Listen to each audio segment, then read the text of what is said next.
I have a question. So to our panel members, if you can answer me this question. In the relationship between government and the private sector, there is always a tension. We can feel this tension. Some of the things that we talk about is trust, paying on time, improve relationships. But we also talk about private sector as it being the solution.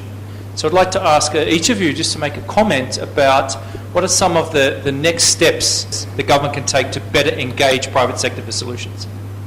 Thank you. From a health financing perspective, the government and the private sector could engage to deliver the commitment of universal health care.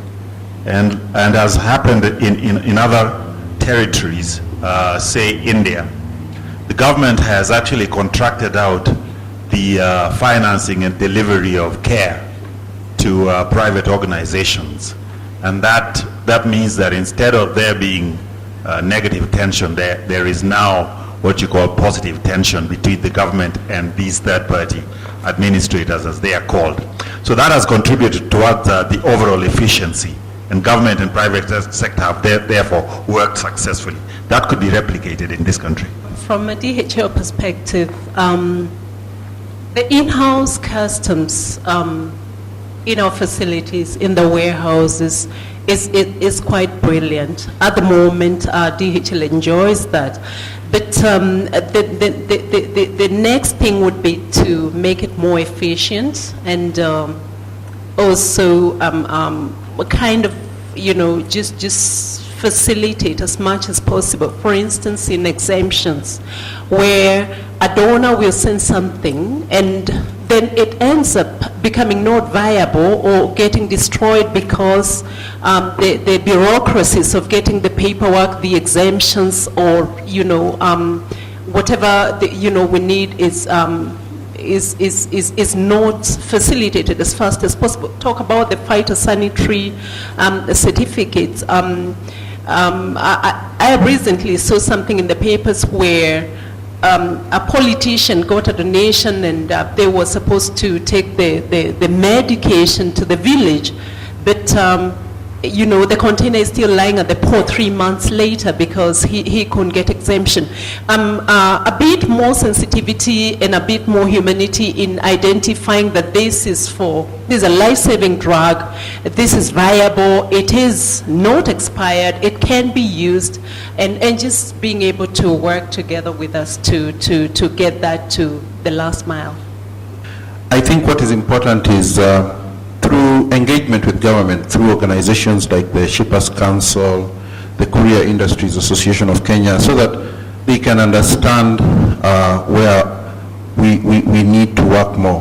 I think there are certain steps that have been made that are positive, because you can actually visit a government office and talk to them individually and they will understand what you are saying. But I think we now need the regulatory bodies to work more from one platform, so that you have to go to 3 or 4 people to sort out one problem, and then one becomes a bottleneck. But if we can get all of them on one platform, that would be very good. We also, as my colleague said, I find one of the problems that we have, especially in importation, there are certain things that are very critical for people, like medicine or certain important things of no value that are supposed to save lives, and you find that we are still imposing taxes on them, and these taxes are higher than the value of what is coming in, and sometimes some of the people are not able to clear them. So I think it's also good for them to engage with us to know from what point do they start taxing the common mwananchi. Thank you very much. Great. Thank you. And just to reinforce what Rogers has been talking about here of the need to bring all those other stakeholders on board to discuss supply chain. I think we will fight a losing battle if we cannot sit down with Ministry of Health, talking with Ministry of Finance, and talking with Ministry of Education, because we are talking about capacity development, we're talking about supply chain financing, and the whole business of healthcare delivery. And so I just want to share one small example of a project we are doing for the Bill Melinda Gates in Kaduna Estate, where we set up a change management team which comprised of all these stakeholders, and it really helped the Ministry of Finance and Ministry of Education to see where supply chain people are coming from, and today they do joint planning, joint discussion about issues that are affecting supply chain, including a recent supply chain costing,